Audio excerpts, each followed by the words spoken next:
Hello guys, welcome to my channel class 11 studies. तो कैसे हैं आप सब बढ़िया।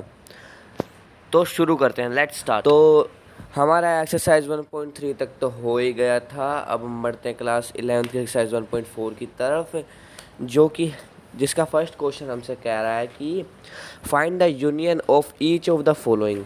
यूनियन मतलब एक्स यूनियन वाई। आप यू जो हम बनाते हैं ना, एक्स और फिर बीच में यू बनाते हैं फिर वाई लिखते हैं, उसको यूनियन कहते हैं, जो उनके बीच में होता है। तो कह रहा है एक्स यूनियन वाई निकालना सबसे पहले हमें। तो एक्स दे रखा है 135 और वाई दे रखा है 123। तो यूनियन में ये होता है कि जो एक्स में नंबर्स दे रखे होते हैं, अल्फ़ाबेट्स दे रखे हैं या फिर जो कुछ भी दे रखा होता है, वो सब के सब जो एक्स और वाई दोनों में दे रखे हैं उन सबको हम लिख लेते हैं। लेकिन अगर एक नंबर दोनों दोनों में आ रहा है तो हम उसको एक ही बार लिखेंगे, दो बार नहीं लिखेंगे। जैसे कि फर्स्ट क्वेश्चन है, इसमें दे रखा है एक्स में दे रखा है 135 और वाई में दे रखा है 123। तो हम ऐसे इसको लिखेंगे रोस्टर फॉर्म में 1235। हम थ्री को दो बार नहीं लिखेंगे, हम इसको सिर्फ एक ही बार लिखेंगे। तो हमारा फर्स्ट का आंसर हो गया x union y equals to roster form वाला ब्रैकेट और 1235 और ब्रैकेट क्लोज। तो बढ़ते हैं सेकंड पार्ट की तरफ, जो ये कह रहा है A equal to A E I O U और B equal to A B C.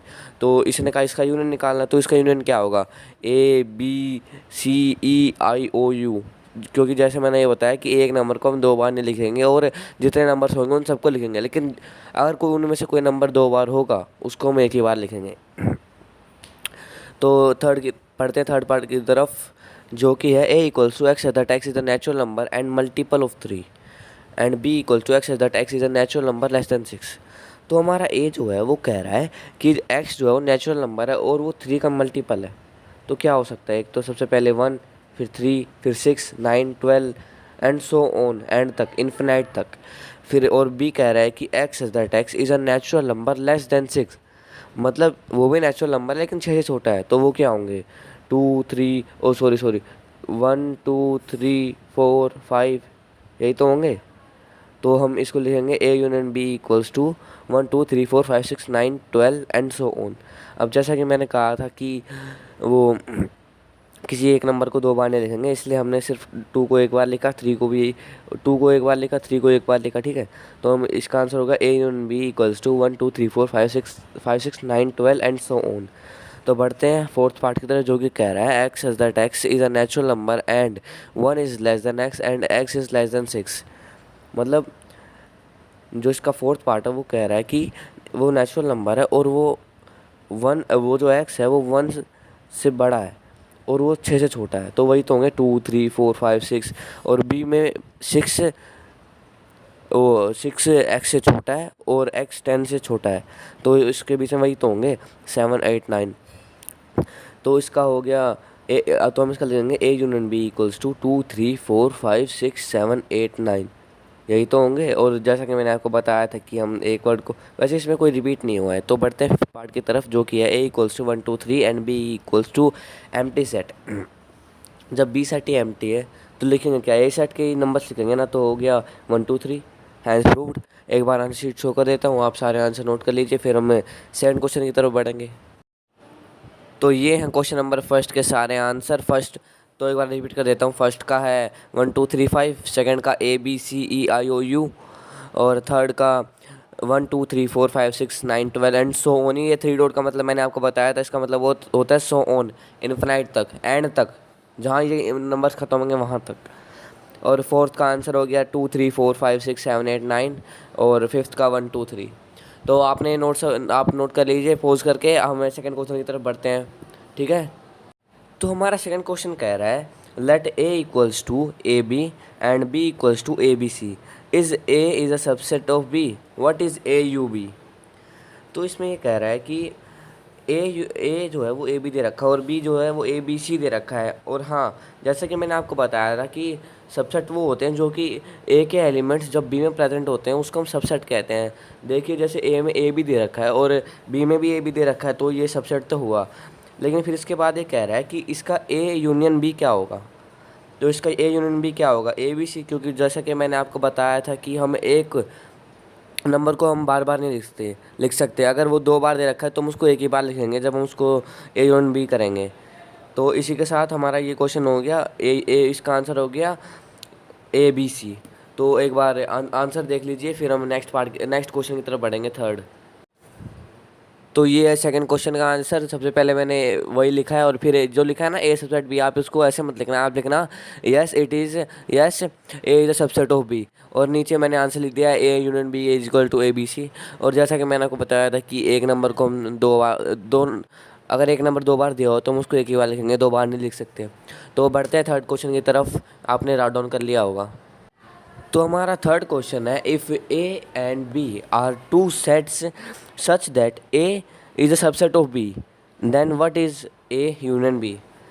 तो थर्ड क्वेश्चन में आप दिख रहा होगा कि जब बी को ए का सबसेट दिया हो गया है, तो आंसर भी तो बी ही होगा। मान लीजिए कि आपको ए की वैल्यू 1 दे रखी है और बी की वैल्यू है 2, तो जैसा कि मैंने आपको बताया कि ए यूनियन मतलब ए का अगर हम सबसेट लेंगे तो इसको हम कैसे लिखेंगे, 1 2, तो बी में 1 2 ही तो होगा, इसलिए इसका आंसर हो गया बी। तो इसका भी एक बार आंसर लिख लेते कि मैंने कैसे लिखा है, फिर फोर्थ क्वेश्चन की तरफ बढ़ेंगे, ठीक है। तो ये है थर्ड का आंसर, वो मैंने ऊपर ऐसे लिख दिया A is a subset of B, तो आंसर भी वही हो गया, A union B equals to B. तो इसी के साथ ये क्वेश्चन खत्म हो गया। हम बढ़ते हैं क्वेश्चन नंबर 4 की तरफ। ये काफ़ी अच्छा और इंपॉर्टेंट क्वेश्चन है, ठीक है, इसको अच्छे से समझना, ठीक है। तो हमारा फोर्थ क्वेश्चन कह रहा है A equals to 1 2 3 4, B equal to 3 4 5 6, C equal to 5 6 7 8 and D equal to 7 8 9 10, और फाइंड का है उसने। तो फाइंड अगले पेज पे होगा, जस्ट अ सेकंड में वो पेज निकाल लेता हूँ और करते हैं क्वेश्चन स्टार्ट। तो सबसे पहले फर्स्ट पार्ट कह रहा है कि ए यूनियन बी निकालना है हमको। तो ए यूनियन बी में क्या देखेंगे, सबसे पहले नंबर्स देखेंगे, जैसे कि ए में दे रखा है 1 2 3 4 और बी में दे रखा है 3 4 5 6। तो कैसे लिखेंगे, सबसे पहले लिखेंगे 1 2 3 4 5 6। अब कुछ सोच रहे होंगे भैया ने 3 और 4 2 बार नहीं लिखा, तो मैंने आपको पहले ही बताया है कि हम 3 और 4 को दो मतलब अगर कोई नंबर 2 बार आए तो हम उसको एक ही बार लिखेंगे, हम 2 बार नहीं लिखेंगे। तो फर्स्ट का आंसर हो गया। बढ़ते हैं सेकंड की तरफ, जो कि है ए यूनियन सी। तो ए यूनियन सी क्या है, ए 1 2 3 4 है, सी 5 6 7 8 है, तो डायरेक्ट लिख दो 1 2 3 4 5 6 7 8, हो गया, हैंड्स प्रूव्ड। बढ़ते हैं थर्ड की तरफ, जो दे रखा है बी यूनियन सी। तो बी क्या दे रखा है, बी दे रखा है 3 4 5 6, और सी दे रखा है 5 6 7 8। तो कैसे लिखेंगे 3 4 5 6 7 8, और 5 6 को नहीं लिखेंगे क्योंकि वो 2 बार आ रहा है, मतलब एक ही बार लिखेंगे क्योंकि 2 बार नहीं लिखेंगे। और बढ़ते हैं फोर्थ पार्ट की तरफ, जो दे रखा है B union D. B 3 union D, तो डायरेक्ट लिख दो 3 4 5 6 7 8 9 10, हो गया, हैंड्स प्रूव्ड। तो अब मुश्किल होगा स्टार्ट फिफ्थ। तो कुछ सोच रहे हैं, पहले ए यूनियन बी को सोल्व करेंगे फिर बी यूनियन सी को, नहीं, हम डायरेक्ट करेंगे, मतलब हम तीनों को देखेंगे कि क्या क्या है। तो तीनों में सबसे पहले 1 लिखेंगे, फिर 2, फिर 3 4, फिर 5 6 7 8, क्योंकि 8 तक ही है, और ये 3/4 2 बार आ रहा है और 5/6 2 बार आ रहा है, लेकिन हम इसको एक ही बार लिखेंगे। तो हो गया ये भी। अब बढ़ते हैं सिक्स्थ की तरफ, जो दे रखा है A union B union D. A union B union D, सबसे पहले ए बी फिर डी, मतलब सबसे पहले 1 2 3 4, फिर 3/4 3 और 4 दोबारा आ रहा है तो उसको नहीं लिखेंगे, 1 2 3 4 5 6, और फिर 7 8 9 10, हो गया ये भी। अब बढ़ते हैं सेवन्थ की तरफ, जो दे रखा है B union C union D. तो बी दे रखा है 3 4 5 6, सी दे रखा है 5 6 7 8, और डी दे रखा है 7 8 9 10। तो कैसे लिखेंगे 3 4 5 6 7 8 9 10। अब इसमें 5 6 मतलब 7 8 2 बार दे रखा है और 5 6 2 बार दे रखा है, लेकिन हम एक ही बार लिखेंगे as per rule of union. जो रूल है ना कि एक ही बार लिखना होता है, मतलब अगर 2 बार दे रखा हो वर्ड तो उसको एक ही बार लिखेंगे। तो हमारा ये क्वेश्चन कंप्लीट हो गया है। तो एक बार आंसर शीट शो कर देता हूँ, आप राइट डाउन कर लीजिए, और फिर पाँचवा इसमें करा के अगली दूसरी प्लेलिस्ट डाल दूँगा, वरना फिर ज़्यादा हो जाएगा, ठीक है। तो ये फोर्थ वाले के सारे आंसर आप राइट डाउन कर लीजिए। फर्स्ट का 1 2 3 4 5 6 7 का 1 2 3 4 5 6 7 8 है, और ऐसे करके सारे लिख लीजिएगा। बढ़ते हैं फिफ्थ क्वेश्चन की तरफ, जो कि है just a second, question sheet show कर देता हूँ। तो हमारा फिफ्थ क्वेश्चन ये कह रहा है कि हमको इंटरसेक्शन निकालना है सारे क्वेश्चन का। क्वेश्चन नंबर 1 जो है ना इस एक्सरसाइज का, उसके सारा इंटरसेक्शन निकालना है, मतलब जो उल्टा यू बनता है ना उसको इंटरसेक्शन कहते हैं, जिसमें ना मतलब सबको नहीं लिखना होता, उसमें सिर्फ जो सेम होते हैं ना नंबर उनको लिखना होता है। जैसे जो हमारा फर्स्ट क्वेश्चन था ना एक्स यूनियन वाई, जिसमें दे रखा था एक्स दे रखा था 1 3 5, वाई दे रखा था 1 2 3, तो उसमें सेम क्या हुआ, एक तो 1 हुआ एक 3 हुआ, तो हम इसको यही लिखेंगे। तो फर्स्ट का आंसर हो गया 1 3, और सेकंड का हो गया ए, क्योंकि उसमें ए ही सेम था। थर्ड का 1 3 सेम हो गया। फोर्थ का फोर्थ में कुछ भी सेम नहीं था तो उसको हम एम्प्टी सेट लिख देंगे, 5 लिख देंगे, और फिफ्थ का भी एम्प्टी सेट हो गया, 5 लिख देंगे। और इसी के साथ ये हमारा क्वेश्चन हो गया। आंसर शीट शो कर देता हूँ, राइट डाउन कर लीजिए। और फिर 6th क्वेश्चन इसी में करा देता हूँ, फिर अगली वीडियो में 7 से करा दूँगा। तो ये आंसर नंबर 5 के आंसर। और जैसा कि मैंने आपको कहा था कि हम जो इसमें सेम होता है वही लिखेंगे, तो ये सारे आंसर थे 5th के।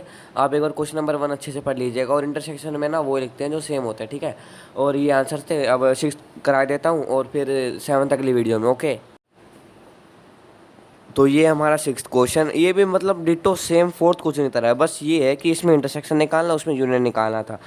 तो फर्स्ट दे रखा है ए यूनियन, मतलब ए इंटरसेक्शन बी, और ए दे रखा है 3, 5, 7, 9 और 11, और बी दे रखा है 7, 9, 11, 13। तो क्या जो सेम होंगे वही तो लिखेंगे। तो 6 वाले में पता है क्या क्या सेम है। एक तो 6 के फर्स्ट पार्ट में सेम है 7 और 9 और 11, मतलब ए इंटरसेक्शन बी हो गया 7, 9 और 11। तो फर्स्ट पार्ट हो गया। सेकंड की तरफ बढ़ते हैं। सेकंड में क्या क्या सेम है। सेकंड दे रखा है बी और सी में सेम है 11 और 13। तो यही आंसर हो गया, सेकंड का आंसर हो गया 11 और 13। और थर्ड में मतलब कुछ भी सेम नहीं है। थर्ड दे रखा है A intersection C intersection D, उसमें कोई भी सेम नहीं है, तो हम इसको एम्प्टी सेट लिखेंगे। और एक इसको हम ऐसे लिख सकते हैं, रोस्टर फॉर्म वाला ब्रैकेट बना के दोनों साइड उसके बीच में कुछ नहीं लिखेंगे, तब भी ये सेम सही हो जाएगा आंसर। तो बढ़ते हैं फोर्थ वाले की तरफ, जो कि जिसमें दे रखा है A intersection B, sorry A intersection C है। ये मैंने गलती से गलत देख लिया, और शायद मैंने आंसर में भी गलत ही लिखा होगा, क्योंकि बुक में मेरी में शायद मिस प्रिंट है। और 6th का मतलब 4th का आंसर दे रखा है ए इंटरसेक्शन सी। तो ए इंटरसेक्शन सी में क्या सेम है, एक तो 11 सेम है, बस 11 ही तो सेम है, यही लिख देंगे, 11 आंसर हो गया। तो हमारा 5th पार्ट कह रहा है बी इंटरसेक्शन डी। अब इसमें तो कोई सेम नहीं है ना, बी और डी में तो कोई सेम नहीं आ रहा, तो क्या लिखेंगे, एम्प्टी सेट और एक वो खाली ब्रैकेट लिख सकते हैं। तो बढ़ते हैं 6th पार्ट की तरफ, 6th पार्ट की तरफ बढ़ते हैं। तो हमारा 6th पार्ट ये कह रहा है ए इंटरसेक्शन बी और बी यूनियन सी दे रखा है। तो सबसे पहले बी यूनियन सी निकालेंगे।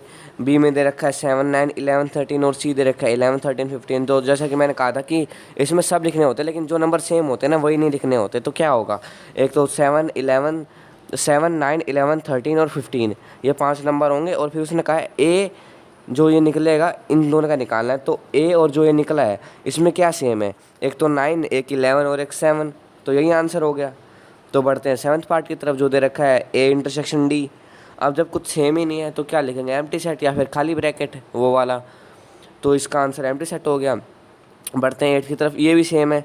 ए पहले सबसे पहले निकालना है बी ए इंटरसेक्शन है बी यूनियन डी। अब बी यूनियन डी में क्या सेम है, मतलब बी यूनियन डी में वही लिखना होता है ना जो सेम नहीं होते। तो बी यूनियन डी क्या दे रखा है, सबसे पहले बी देखते हैं।